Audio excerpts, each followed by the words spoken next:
Guilt is a quiet, invisible power that works with great accuracy and without stopping. Guilt, on the other hand, works only in the mind, changing ideas, feelings, and choices in ways that the person who feels guilty can't fully control. When someone hurts you, whether it's by lying, betraying you, or being mean, they could think that nothing will happen to them. They might think that the effects are outside of them, short-lived, or something they can avoid. But the worst penalty doesn't come from the courts, society, or retribution. It comes from inside. Their conscience, which is a silent witness to what they do, will make sure they can't get away from what they've done. As soon as someone hurts someone else, they feel guilty. It might not be very strong at first, just a little pain or a hint of worry. They might try to make sense of their actions by telling themselves that they were necessary, right, or harmless. But it's not that easy to fool the mind. These seeds grow over time, taking root in the subconscious and becoming part of their daily thoughts, which changes their decisions and colors their experiences. The guilty person may seem confident or even happy on the outside, but on the inside, their serenity begins to slowly and quietly fade away. Stoicism gives us a lot of information about this changing situation. In his meditations, Marcus Aurelius said that what happens in life doesn't matter. What matters is how we think about it. This notion, when applied to crime, implies that the harm meant for others ultimately returns to the perpetrator. Their mind interprets, judges, and reacts to what they do, which creates a cycle of internal dissatisfaction. There is no need for an outside force. Conscience becomes the natural way to keep moral order. Epictetus also stressed that people must learn from their experiences, saying that a person cannot really learn what they refuse to notice. People who do bad things typically don't think about what will happen as a result, but their own minds teach them lessons they can't avoid. Every betrayal, deception, and act of cruelty casts a shadow in the mind. It changes how they see themselves and how they connect with others, make professional choices, and make decisions about their social life. The guilty individual is stuck in a kind of mental prison where they are always reminded of the misery they inflicted. Seneca wrote in his letters that people suffer a lot more in their minds than in real life. Guilt is a wonderful example of this. The guilty person keeps going over and over the times they lied, betrayed someone, or made a choice they wish they could take back. The person who did something wrong feels the full weight of their acts inside, even if no one else knows about them. Sleep becomes restless, the mind becomes hypervigilant, and emotional stability erodes. They may feel anxious all the time, with a tightness that is both invisible and impossible to avoid.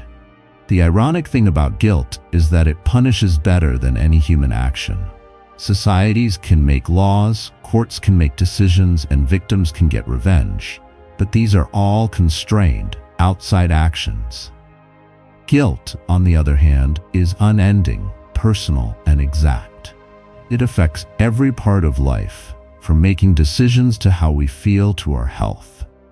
It shows itself as anxiety, trouble sleeping, not being able to make up your mind, being irritable, and even physical problems that are caused by stress. People who are guilty may seem prosperous or undamaged to others, but on the inside, they are always on edge, progressively paying for their crimes in ways that others can't see. Marcus Aurelius said that the human mind is very strong but also very good at fooling itself. People who do bad things often try to trick themselves into thinking they have a good reason or that the harm isn't that bad. But Stoicism says that you can't escape reality. The cosmos doesn't lie, and your conscience doesn't forgive lightly. The mind keeps reminding the guilty individual of their mistakes, which makes their suffering worse the worse their deeds were. In this way, guilt is both a teacher and a punisher, leading them to think about what they did wrong and punishing them for not doing the correct thing. Epictetus said that humans often hurt themselves more than outside events do. The person who did wrong could try to avoid the repercussions by lying more, avoiding confrontation, or manipulating others. But these techniques just make their own pain worse. Every lie adds to the guilt, anxiety, and regret that comes with it. Their mind becomes a maze of pain they cause themselves, where every choice is questioned, every word is weighed, and every contact could be dangerous. Seneca goes on to say that what we imagine scares us more than what is actual. This is always true for people who are guilty. They think about being exposed, punished, judged, and losing over and over again. They feel the same agony they caused others, but it's worse and more personal. When the mind is left alone, it becomes a wheel of contemplation and pain that never stops revolving. Guilt is something you can't see, yet it has a big effect on a person's life, changing not only their feelings but also the course of their life. If you are the one who was harmed, your job in this situation is not to be the judge or the executioner. Stoicism emphasizes that the best way to get justice is often to do nothing and live with virtue and honesty. If you stay calm, composed, and morally strong, you will show them how weak they are. The difference between your life and theirs shows the difference between living a moral and immoral life. This silent reflection makes the shame they can't get away from more worse over time. The real strength of guilt comes from how unavoidable and fair it is. Guilt is different from retribution since it can't be avoided, deflected, or lessened once it takes root in the mind. Every bad thing you do leaves a mark, and every time you think about it, the effects get bigger. The guilty must replay their mistakes, think about their character, and deal with their own failures, frequently without any help. Marcus Aurelius says that the quality of our ideas shapes our lives. For the guilty, those thoughts become tools of punishment that never stop or give up. The most deep justice is not something you impose. It is something that the cosmos, via conscience, spontaneously dispenses. The people who hurt others are silently, gradually, and eventually hurt by the suffering they wanted to bring others. If you don't seek retribution, stay virtuous, and live peacefully and ethically, you let the natural law of consequence take its course.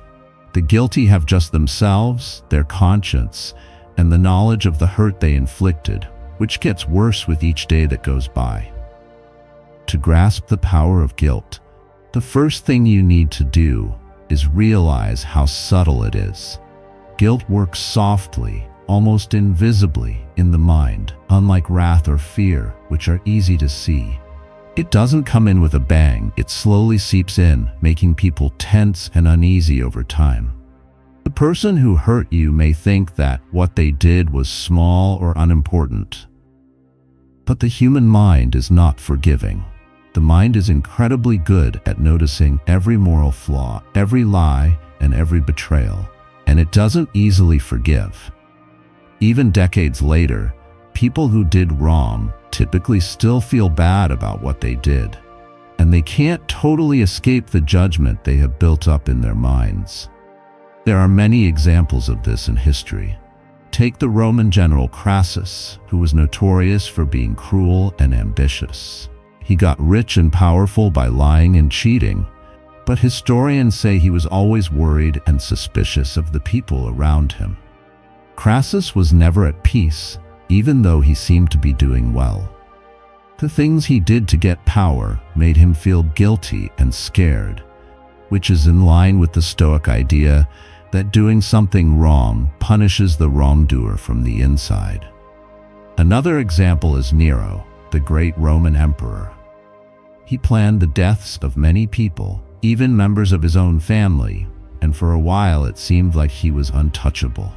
But private stories say he was getting more and more worried, not sleeping, and scared. Even though no one punished him, he felt guilty about what he did. Stoic philosophers, like Seneca, acknowledged this principle. External consequences are subordinate to the moral implications that exist within the mind. The guilty person, even when they are at their most powerful, can't escape the pain they cause themselves. Guilt can sometimes show up in more normal, daily situations.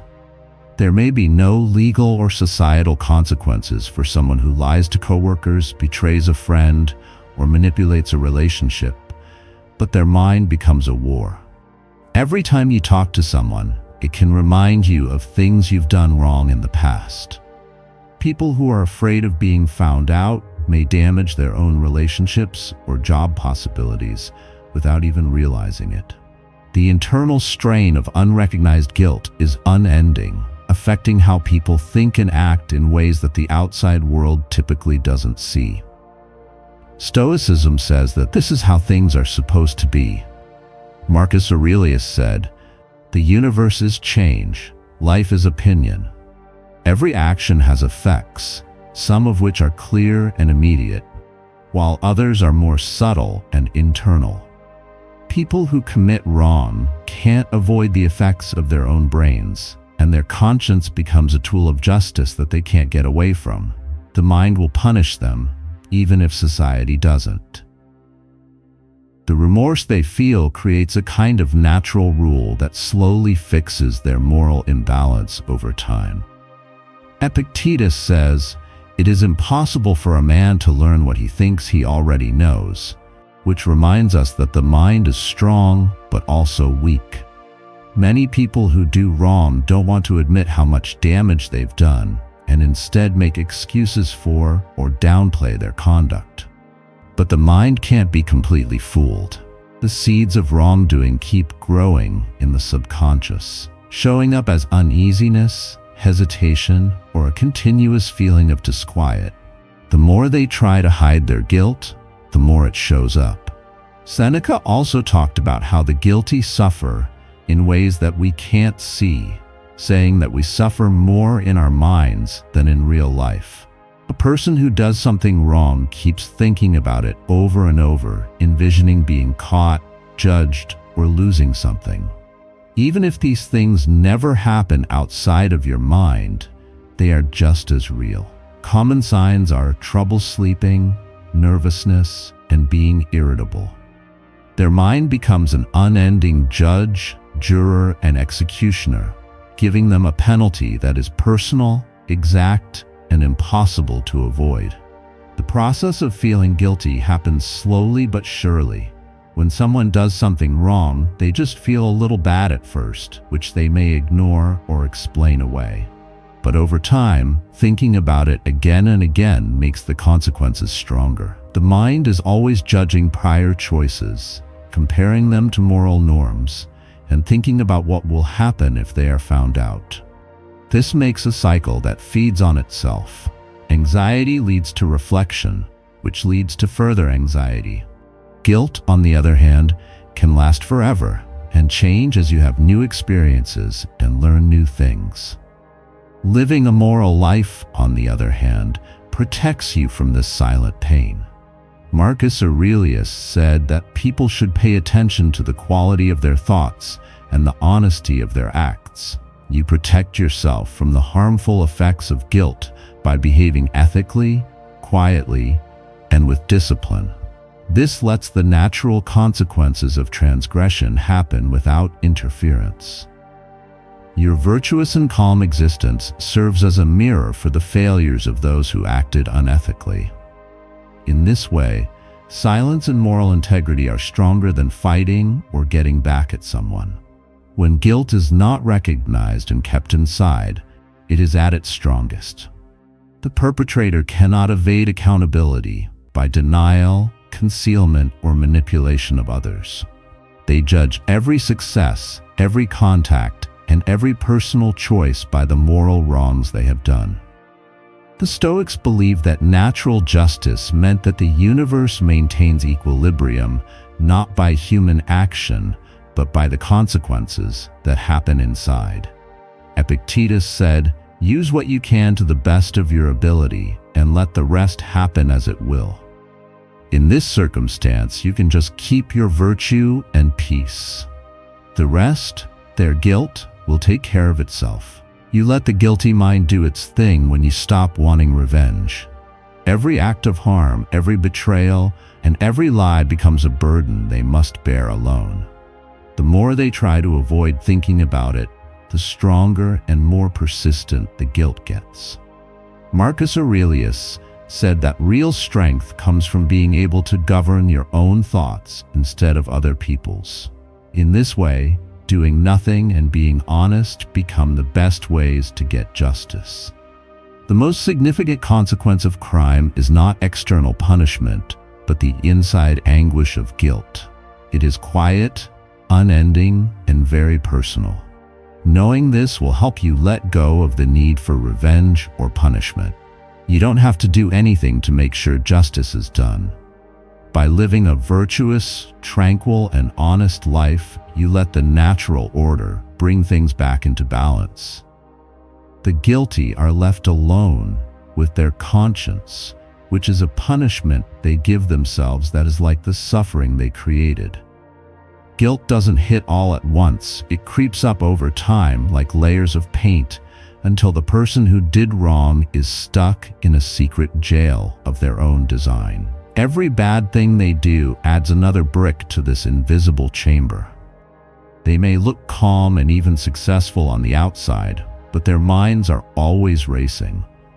Every interaction, every choice, and every instant serves as a possible reminder of the damage inflicted. The mind of a person may think about things forever, and for the guilty, this thinking is cruel. Their conscience does not forget or forgive quickly, unlike society. Paranoia makes this prison within much worse. The guilty are always on the lookout for signs that they might be caught. They carefully choose their words, watch what they do, and question the motives of others because they are afraid of being judged or punished. Marcus Aurelius said in his Meditations that a man's life is not shaped by what happens to him, but by how he thinks. The guilty mind cannot find peace. It sees every event as a wrong and makes things tense even when they aren't. Their uneasiness is a normal result of their conscience, which is an indication that the intellect itself enforces justice without any outside help. Guilt might sometimes make you feel very alone. Even when social interactions are kept up, they are never really soothing because the guilty can't totally trust himself or other people.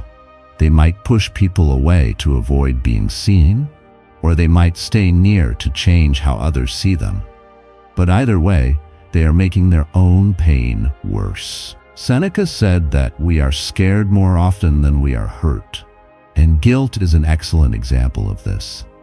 The worst pain comes not from outside forces, but from the mind, which replays actions and imagines what may happen next.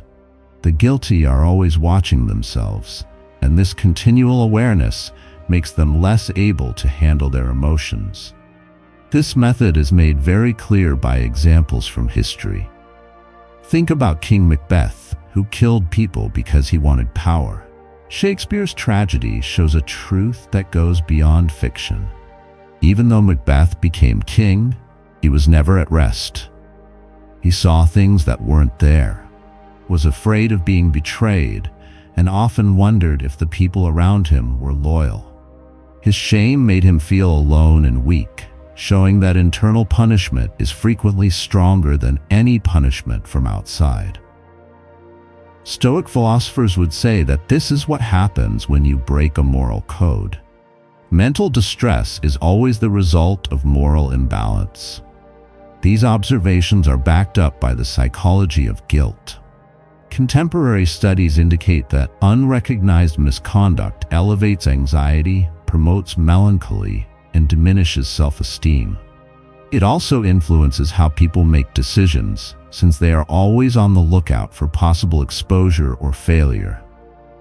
Out of dread or guilt, they could unknowingly ruin chances or relationships. Epictetus stressed that individuals are most troubled not by external occurrences, but by their perceptions of those occurrences. When someone is guilty, their judgments are all about them, which makes them punish themselves over and over again. Every harmful action leaves a mark, and every mark might make you think.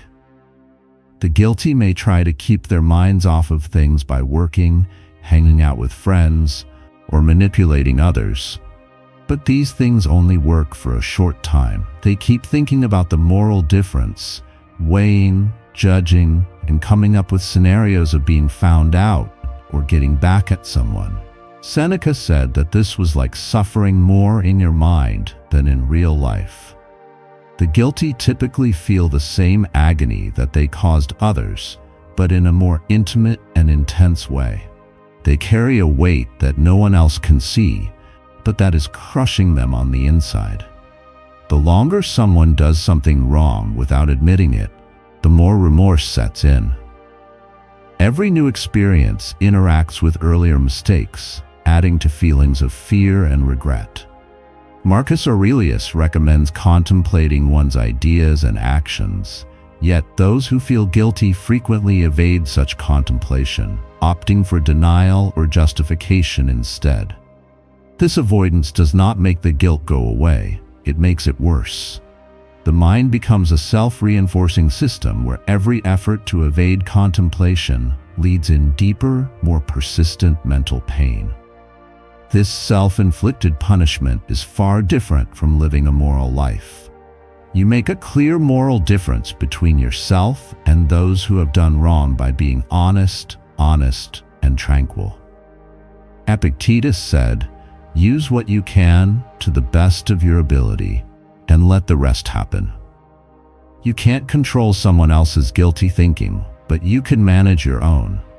When you focus on your virtue, you stay calm and strong while shame works on them in the background. This lets natural justice happen without interference. People who are guilty often don't realize how powerful silence and inactivity may be. They can think that getting back at someone, fighting, or being exposed will determine the repercussions, but the actual penalty is in their own head. Marcus Aurelius says that people who can control their ideas can't be controlled by outside occurrences. In this way, doing nothing can be a strong way to get justice. The wrongdoer is alone with their conscience, which is like a mirror that never stops showing them all the bad things they did.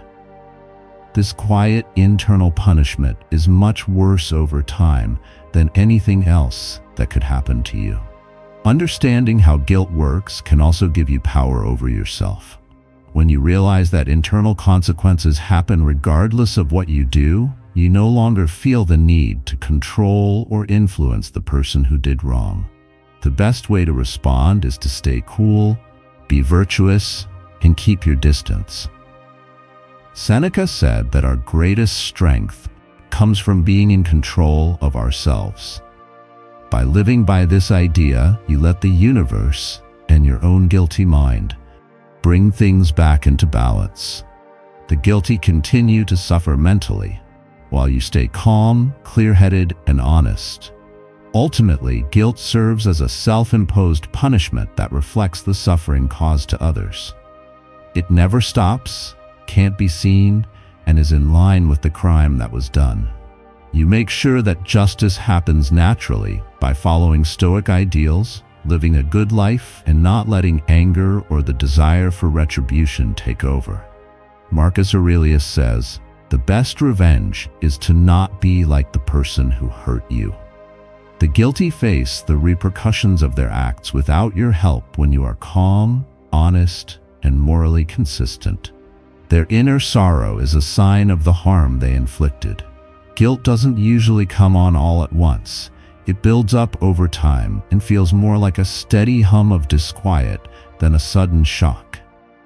People who hurt others often don't think about how their actions will affect them in the long run. A lie, a betrayal, or a manipulative behavior may seem innocent or essential at the time, but the mind doesn't easily forgive itself. The mind goes over each bad thing it did again and again, looking at every choice, word, and result. The person who did wrong becomes their own jailer, trapped in a mental maze that makes every moral failing seem bigger and worse. Guilt has a huge effect on your mental health. Modern psychology studies show that feeling guilty all the time can lead to anxiety, despair, and self-destructive behavior. People often have intrusive thoughts about what they did, repeating the effects in great detail. They might have trouble keeping friends because they're afraid of being judged or exposed, or they might push others away without even realizing it. Epictetus noted that individuals are troubled not by external occurrences, but by their evaluations of those occurrences. For the guilty, their judgment is directed inward, resulting in an interminable cycle of self-imposed misery that no external penalty could emulate. Guilt also makes it harder to make decisions. The person who is guilty becomes hyper-vigilant, always looking for risk in every interaction and fallout in every decision. Marcus Aurelius said that the quality of our thinking affects how we live our lives. People that do bad things are always thinking about what will happen next, what they are afraid of, and what they have done wrong in the past. Every action is looked at closely, every choice is questioned, and every word is weighed. The guilty are always watching themselves, which slowly eats away at their confidence and peace of mind. Historical figures illustrate the extensive damaging influence of guilt. Think about King Richard III of England. Historians say that even though he got to power by planning carefully, he was always afraid of getting back at his enemies and betrayers. Fear played a big role in his choices, and mistrust ruined his relationships. Stoic philosophy says that his internal conflict was a natural result of moral disarray, demonstrating that guilt serves as an unseen yet unavoidable penalty that the mind inflicts upon itself. Even smaller, more common acts of misconduct have the same impacts. Someone who lies to a friend, cheats in a relationship, or uses a coworker may look okay on the outside, but on the inside, their mind is always replaying the bad things they did. Every new relationship or encounter has a quiet weight, because people unconsciously compare what they do to what they have done wrong in the past. Seneca stressed that the mind may make pain much worse than it really is. Guilt grows in this internal drama, which makes people anxious, restless, and unsure of themselves. A guilty mind becomes a self-reinforcing system over time. Trying to hide or explain away bad behavior typically makes things worse by making shame stronger. Marcus Aurelius cautioned against self-deception, advocating for introspection and the acceptance of reality. When the guilty don't want to confront the truth about what they've done, their minds make a feedback loop of thinking about it over and over and over again. Every time they try to get away from their problems by working, having fun, or manipulating others, they just make the problem worse. Their emotional pain becomes both invisible and unavoidable. The punishment of guilt is made worse by the difference between a good life and a bad life. When you live with honesty, calmness, and integrity, you provide the wrongdoer a clear picture of how they are doing. Epictetus stressed that people should work on regulating their own minds instead of trying to control other people's minds. Your calmness and moral constancy are clear signs of the inevitable consequences of doing wrong. Their conscience is bothering them, but you are not bothered by what they do. You show how strong virtue can be in everyday life. Guilt also makes people feel alone and cut off from others. People who have hurt others generally don't trust others and are afraid of being found out. This can make them pull away from or try to control relationships. This separation makes the pain inside worse. Seneca said that we are often more afraid of things that aren't real than things that are. For those who are guilty, the thought of being judged and the memory of previous wrongs keep them in a constant state of stress and worry. This punishment that you can't see doesn't need witnesses or legal enforcement. It comes from the mind struggling with its own moral shortcomings. The longer guilt is kept inside, the more it affects everyday life. Thinking about past harm can affect every new interaction, choice, or chance. Marcus Aurelius said that the mind needs to be controlled and that virtue should guide thinking. On the other hand, those who do bad things are afraid, unsure, and worried about what will happen next. Guilt turns even the most normal things into tense situations, making sure that the person who did something wrong always feels the effects of their actions in ways that are very personal and never-ending. If you see guilt as a natural result, you may let go of the need for revenge. Your major goal should be to be virtuous, calm, and clear-headed. Epictetus tells us to do the best we can with what we can control and let the rest happen. You can't directly control the guilty mind, but by living with integrity and ethics, you let their conscience work as an unstoppable force of natural justice. As time goes on, their inner pain is like the pain they caused, and you don't be hurt by the circle of wrong. In the end, guilt is a special kind of justice that is quiet, personal, and never-ending. It punishes the person who did wrong in ways that people can't do. By taking a step back, staying morally clear, and living with virtue, you let natural consequences happen without getting in the way. The guilty have just themselves and their conscience to deal with, which is a constant reminder of the misery they inflicted. Marcus Aurelius tells us that the best way to get back at someone is to not be like the one who hurt you. By doing this, you make your life calm, strong, and honest, while guilt softly, unavoidably, and successfully enforces justice. Guilt is a very subtle sort of punishment that only happens in the mind. It doesn't make a big deal out of itself or show up in obvious ways, but its repercussions are very real. People who do bad things frequently think that being successful or having power can protect them from the bad things that happen to them. They might keep lying, betraying, or manipulating others because they think the world can't affect them. But Stoic philosophy says that the intellect is a much better judge of what is right and wrong than anything else. Marcus Aurelius said that life is not shaped by events themselves, but by how we see and react to them. When someone does something wrong, their own perspective of themselves becomes the punishment, creating an emotional suffering that is similar to the pain they caused others. Guilt starts with little things that bother you, like moments of doubt, transient discomfort, or muttered regrets. Initially, the perpetrator may justify their behavior, persuading themselves that the damage is negligible or warranted. Epictetus said that lying to yourself just makes your pain last longer. The mind cannot avoid the truth forever. Every dishonest act, treachery, or immoral behavior leaves a mark that the person who did it can't get rid of. As time goes on, these traces build up, creating a complicated web of unrest within. They keep thinking about the bad things they've done, and each time they do, it makes them feel more anxious, ashamed, and scared.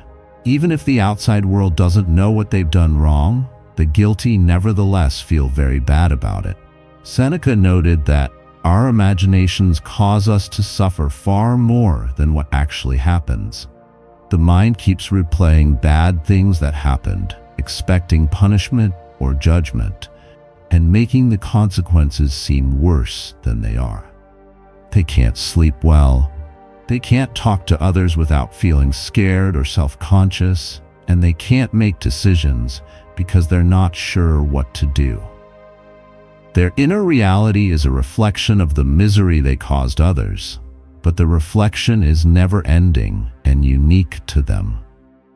Guilt has had terrible effects throughout history. Think about Napoleon Bonaparte, whose wars caused a lot of pain.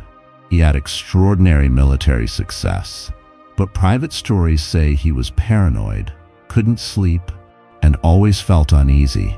His achievements could not alleviate the emotional anguish caused by his choices, illustrating the Stoic tenet that moral disarray induces internal pain regardless of exterior results. The guilty mind becomes a judge who never stops punishing, doing so with great care. Guilt also breaks down trust and social ties. People who do bad things generally have a hard time keeping important relationships. They are afraid of being exposed or judged, so they keep things secret or try to control others, which makes them feel even more alone. Marcus Aurelius said that virtue is more important than outside benefits. For people who feel guilty, not being honest makes them feel like they are always at odds with who they are and how they want to look. This discrepancy shows up as worry, restlessness, and emotional instability. Every interaction is a subtle reminder of the moral shortcomings they can't get away from. Guilt leads to hypervigilance and excessive thinking over time. The guilty constantly judge their own actions against internal norms that they can't reconcile with prior wrongdoings. Epictetus stressed that it is not the events themselves that upset individuals, but their thoughts about the happenings. For the guilty, this judgment is turned inward, resulting in a cycle of anxiety and self-punishment. They look for evidence of exposure or moral failing in every discussion, choice, and situation. The mind becomes a prison, and fear, guilt, and self-blame make up the walls. When people who commit wrong try to make sense of it or avoid thinking about it, the internal effects are far worse. Denying, lying, or distracting yourself may help you feel better for a short time, but they won't make the discomfort go away. Seneca said that avoiding something just makes it worse, since the mind keeps thinking about the moral imbalance without realizing it. Every time you rationalize something, it makes the mental web more complicated, which makes guilt more common and harder to get rid of. In this way, the individual who is guilty is both the architect and the prisoner of their own pain. Living a virtuous life is very different from living a sinful one, and it might help you keep your peace of mind. When you focus on honesty, tranquility, and moral clarity, you set yourself apart from others who have done wrong. Marcus Aurelius said that the best way to get back at someone is to live well and do the right thing. By doing this, you let natural justice, the remorse that the wrongdoer feels for their actions, take its course without any interference. Silence, composure, and moral consistency prove significantly more effective than confrontation or revenge, isolating the guilty with their own anguish. Guilt is also a mechanism that reinforces itself. Every new action, choice, or thought interacts with prior wrongs, building on the impacts. The guilty person keeps thinking about several situations in their head, anticipating being found out, judged, or losing, and making each one worse. Marcus Aurelius says that the ability to regulate our ideas is what makes us strong. People who are guilty of something don't have any moral discipline, which means their minds are in charge, and they keep punishing themselves over and over again. The very success or power they sought to attain often turns into a new stage for the drama of their conscience, which makes the effects of their past deeds more worse.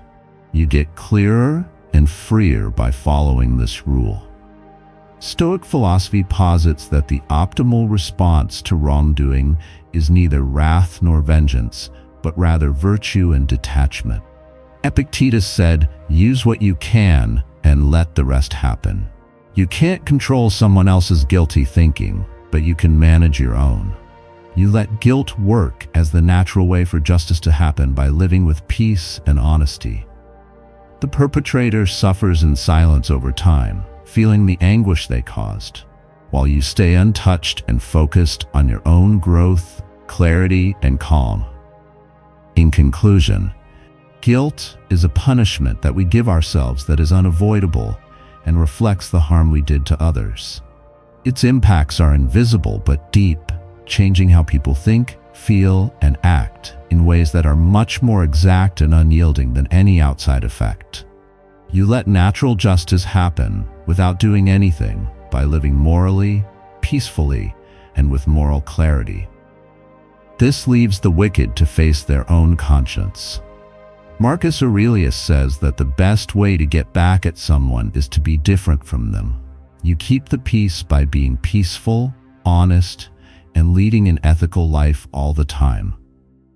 Guilt, on the other hand, quietly, slowly, and efficiently punishes those who have mistreated others. Guilt is a powerful force that is hard to see, and its ramifications are far more than what the guilty think they will be. People who do bad things often think that outside factors or distractions will protect them from the repercussions.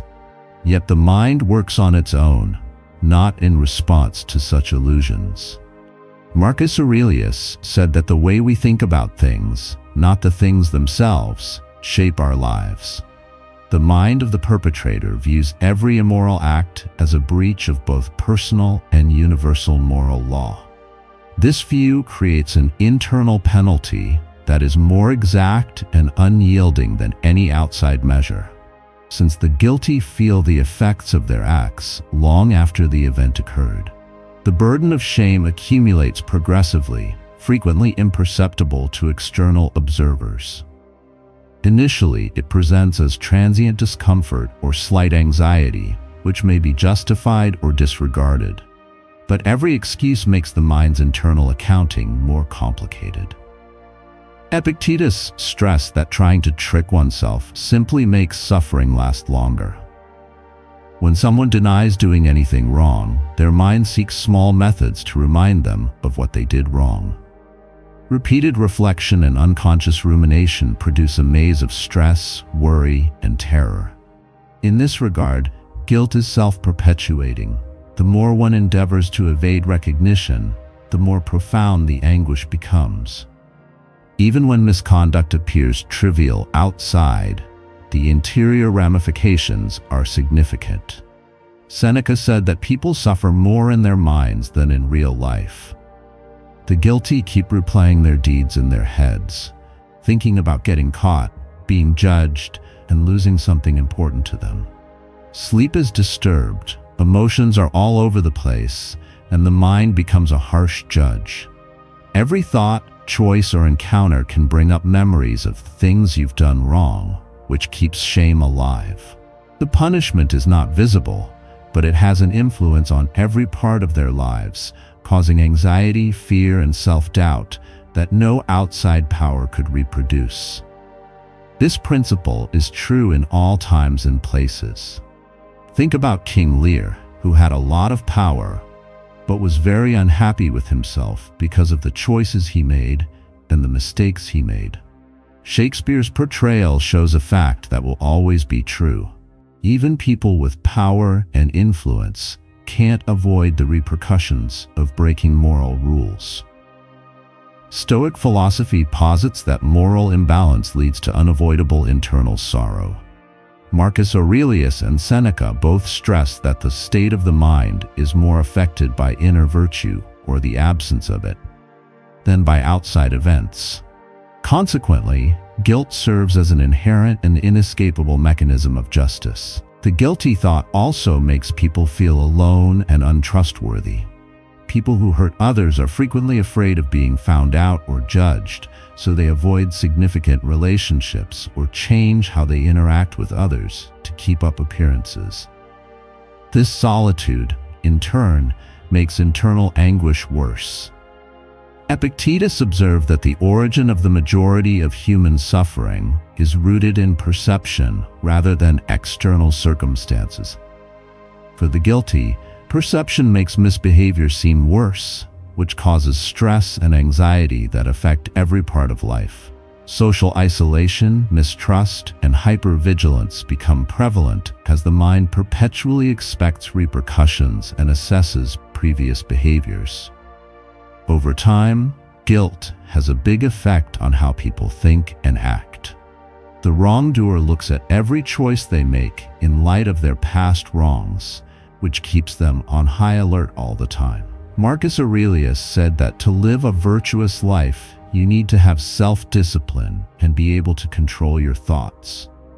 But for people who are overwhelmed with guilt, their minds are full of fear, shame, and self-blame.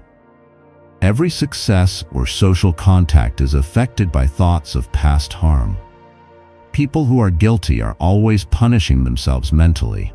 They might evade, rationalize, or distract themselves, but this simply puts off the eventual moment when their conscience catches up with them. The process of internal retribution also shows how powerful silence and doing nothing can be as tools of justice. If you don't confront or seek revenge, remorse might work its way through you organically and completely. Marcus Aurelius said that the greatest way to deal with being hurt is to not act like the person who hurt you. You keep the peace by living morally and peacefully, and the person who did wrong has to deal with the consequences of their actions. In this sense, silence becomes a strong tool that shows their moral shortcomings without you having to do anything. These observations are backed up by modern psychology. Chronic guilt leads to worry, stress, and even physical ailments. The mind is always judging itself, going over past mistakes, and thinking about what might happen in the future. Every time you try to cover or explain away your bad behavior, it makes you feel more guilty. Epictetus stressed the need of concentrating on what you can control. For those who are guilty, their own thinking is where the natural consequences happen. This internal process is unending, exact, and profoundly personal, operating autonomously from outward evaluation or retribution. The difference between living a good life and a bad life makes the effects of conscience much stronger. You can show wrongdoers how wrong they are by living with honesty, tranquility, and moral clarity. This creates a natural mirror for them to perceive the difference between their actions and ethical life. Seneca said that the best way to show moral strength is to live a good life. You stay calm and stable while the guilty fight with their conscience. This silent moral difference makes the wrongdoer's internal pain worse, which lets natural justice work well without your direct involvement. In the end, guilt is a penalty you give yourself that is like the agony you cause others. It doesn't make a sound, doesn't stop, and can't be avoided. You let things happen naturally by standing aside, doing the right thing, and staying calm. Marcus Aurelius tells us that the greatest way to get back at someone is to not be like them. You make sure that the guilty face their own conscience by being calm, consistent in your morals, and in control of yourself. This way, you may stay focused on your own progress and moral clarity. In this way, guilt becomes the most accurate and unavoidable kind of justice. Guilt is an internal force that has a greater impact on the lives of wrongdoers than any exterior penalty. Even though they seem successful, confident, or impenetrable on the outside, their minds are always judging themselves. In Meditations, Marcus Aurelius said that events don't shape the soul. How we see and understand them does. People who commit bad things are mostly focused on their own misbehavior. Every memory, choice, and interaction serves as a reminder of harm done, creating an unending loop of fear, humiliation, and self-blame. Guilt may not show up right away. The person who did wrong might feel a little bad, have brief moments of doubt, or feel uneasy. They typically try to make sense of what they did by telling themselves that it was necessary right, or not important. Epictetus warned that lying to yourself only makes the pain you have to face later. The mind can't completely disregard bad behavior. Every action leaves a mark, making a record inside that will come back to haunt you. Over time, these traces build up into a web of tension, remorse, and moral conflict that shapes every thought and feeling in ways that people may not even be aware of. Guilt doesn't just make you feel bad emotionally. It makes it harder to make decisions, lowers confidence, and makes people overly cautious. The person who is guilty is always judging their own actions, afraid of being found out, judged, or punished.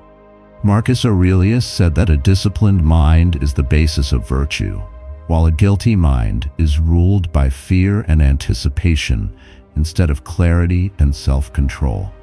Every interaction with others, every choice at work, and every choice in your personal life is affected by things you've done incorrectly in the past. Even ordinary moments have moral repercussions, which keeps the wrongdoer in a constant battle within themselves. Historical examples show that this idea applies to everyone. Look at King Richard III of England.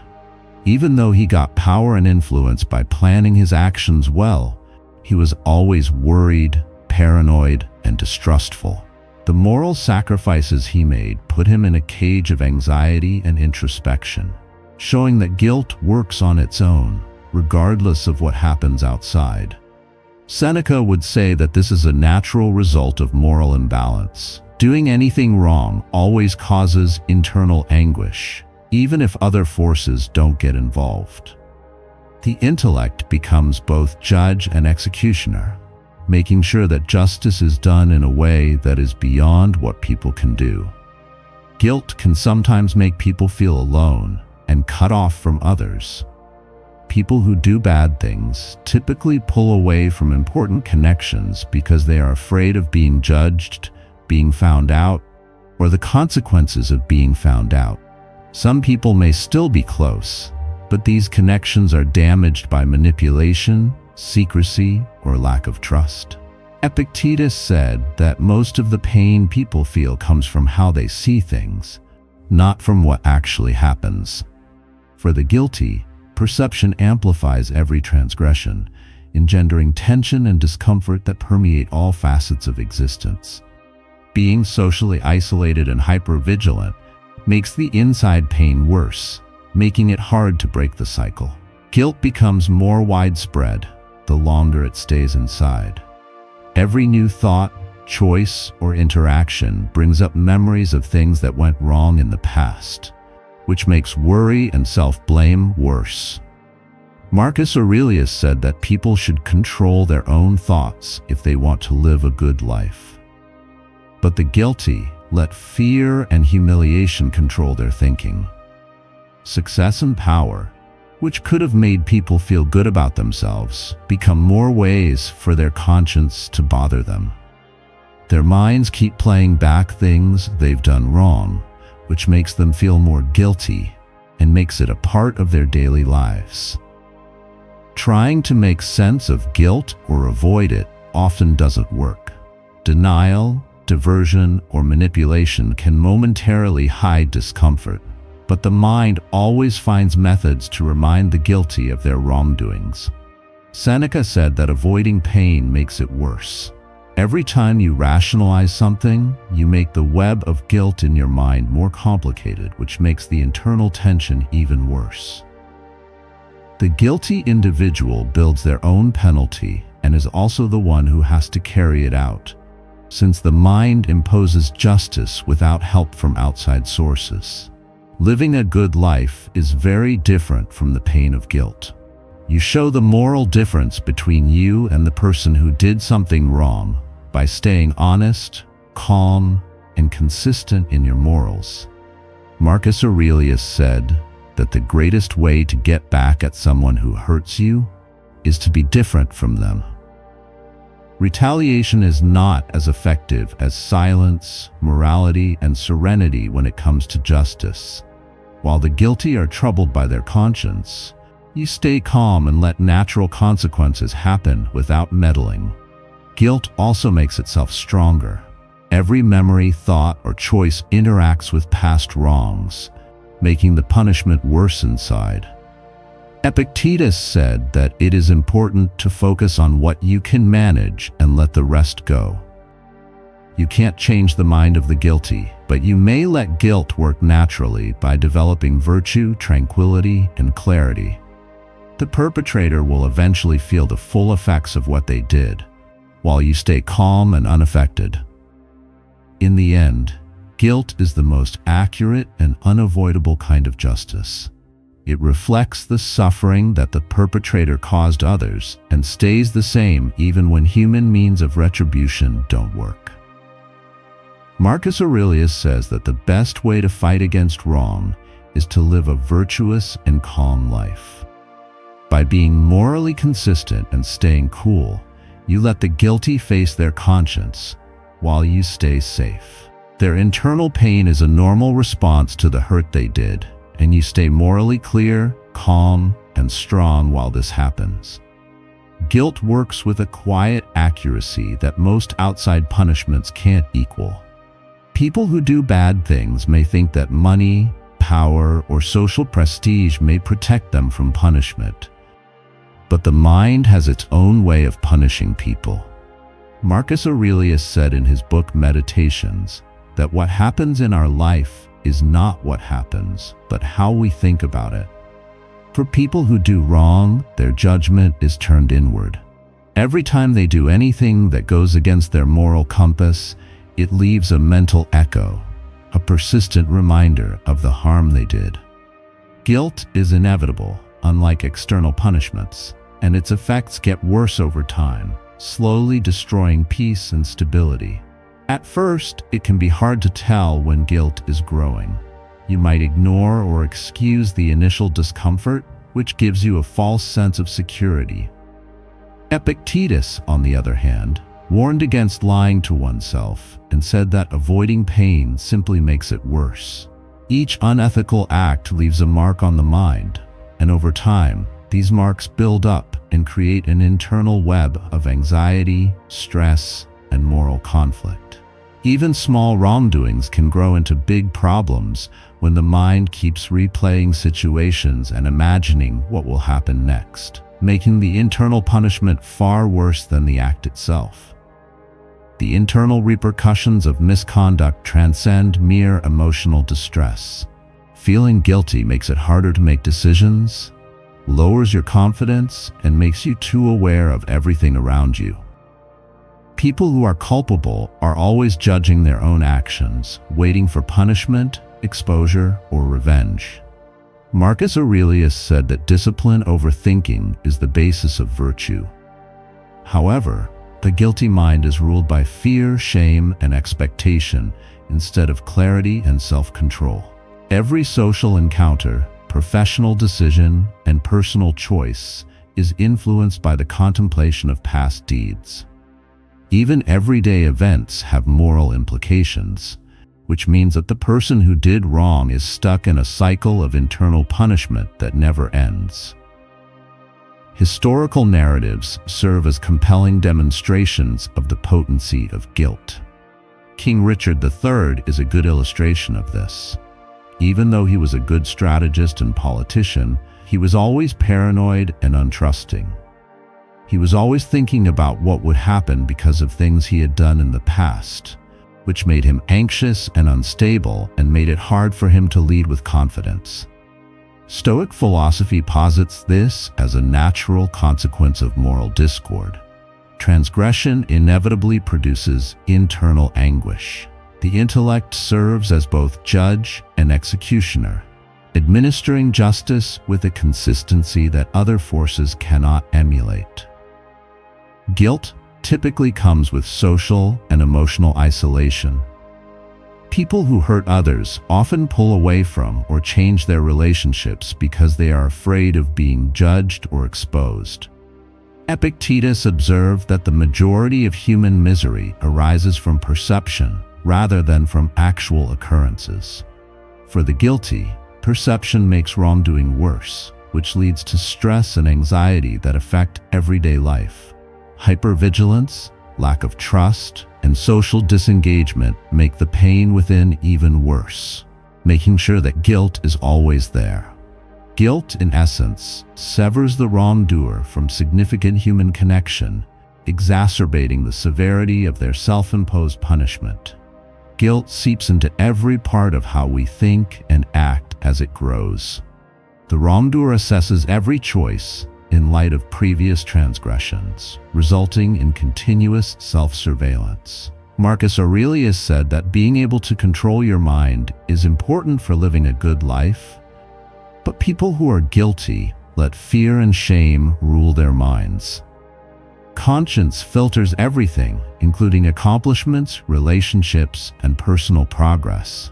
The mind keeps replaying bad things, which makes guilt worse and keeps people on edge. When you succeed, you have a new chance to think about things, which means that internal punishment will always be there. Trying to make sense of or get away from guilt is pointless in the end. Denial, distraction, or manipulation may offer transient respite, although the mind inevitably reverts to the acknowledgement of wrongdoing. Seneca noted that avoidance exacerbates pain, as the mind perpetually processes moral imbalance subconsciously. Every attempt to lie to oneself makes the internal web more complicated, which makes stress and anxiety worse. The guilty are both the architects and prisoners of their own suffering, since the mind administers justice with unwavering accuracy, regardless of external circumstances. On the other hand, having a good life gives you clarity, peace, and strength. Keeping your morals straight, staying cool, and being honest shows the difference between good and bad people. Marcus Aurelius said that the best way to deal with bad behavior is to not be like the people who do it. When you practice stillness, virtue, and calmness, you let guilt work as a natural force of internal justice. The perpetrator faces the repercussions of their own actions, while you stay calm and clear in your own life. Guilt also generates a circle that keeps going. Every reflection, decision, or memory interacts with earlier transgressions, heightening internal anguish. Epictetus emphasized concentrating on what one can manage and embracing the remainder. You can't change the thinking of the guilty, but you may let guilt work as nature intended by being virtuous, calm, and in charge of yourself. As time goes on, the offender feels the full weight of what they did, while you stay calm and focused on growing as a person and living by the rules. In the end, guilt is a clear, unavoidable, and self-imposed type of justice. It reflects the damage done to others and works quietly, constantly, and without help from outside forces. You let natural consequences happen without getting in the way by staying virtuous, calm, and morally clear. Marcus Aurelius says that the best way to get back at someone is to stay different from them. You make sure that the guilty face their own conscience by leading a decent life, staying calm, and being honest. This shows the power of virtue over wickedness. Guilt is a powerful force that people who have hurt others don't see. It subtly changes the way they think. Even though they may look calm, confident, or in charge on the outside, their conscience is always judging them on the inside. Marcus Aurelius said that life is not shaped by what happens outside of us, but by how we judge such things. For those who do evil, every immoral act creates a moral echo that plays over and over in their heads. Guilt's quiet perseverance makes sure that the wrongdoer suffers consequences that no punishment or human institution could ever match. This creates a personal torture that is perfectly suited to their conduct. Initially, guilt may manifest as transient discomfort or minor anxiety, which can be readily justified or disregarded. Epictetus warned that lying to yourself only puts off pain that will come. Every immoral act leaves a mark on the mind, and over time, These marks build up into a complicated web of remorse, thought, and mental stress. When little wrongdoings are not acknowledged, they can fester and grow in the mind, making their importance much greater than it was at first. The person who did something wrong gets stuck in a story in their head, where every choice and interaction is based on the bad things they did in the past. Guilt has a very strong emotional effect. Thoughts are full with anxiety, self-doubt, and hypervigilance, which makes it hard to be clear and confident. Marcus Aurelius said that being able to control your thoughts is important for living a good life. People who are guilty, on the other hand, are afraid and ashamed all the time. Every choice, chance, or conversation is looked at through the lens of prior mistakes. Even prosperity, fame, or personal achievement can be ruined by thinking about the things you've done, which shows how powerful shame is. This internal conflict generates a continuous cycle of psychological torment that remains imperceptible to external observers. People from history show how guilt affects how people act and how they feel. Think about Macbeth, whose desire for power drove him to kill and lie. He reached his short-term goal, but he was in a lot of pain, had hallucinations, paranoia, and terror. Shakespeare's portrayal is consistent with Stoic ideals, illustrating that moral disarray eventually results in misery, regardless of external circumstances. The guilty mind is both the judge and the executioner, making sure that wrongdoers face penalties that are exact, personal, and unavoidable. Another effect of guilt is being alone. People who do wrong often pull away from important relationships or change how they engage with others to keep up appearances. Epictetus said that most of the pain people feel comes from how they see things, not from what is actually happening. For the guilty, perception amplifies transgressions, engendering tension, distrust, and emotional volatility that permeate everyday existence. Withdrawing from social situations or being too watchful can make internal pain worse, creating a cycle of isolation that makes mental pain worse. The guilty are not captives of their circumstances. They are prisoners of their own moral judgment. Guilt gets worse over time. Every thought, choice, or memory connects with past wrongs, making a cycle of dread and self-blame. Marcus Aurelius stressed that controlling your thoughts is important for keeping your virtue. People who are guilty let fear, shame, and anticipation take over, which means that every new experience is overshadowed by thoughts of what they did wrong in the past. Guilt affects their success, relationships, and personal growth, showing how moral offenses can have lasting effects on the inside.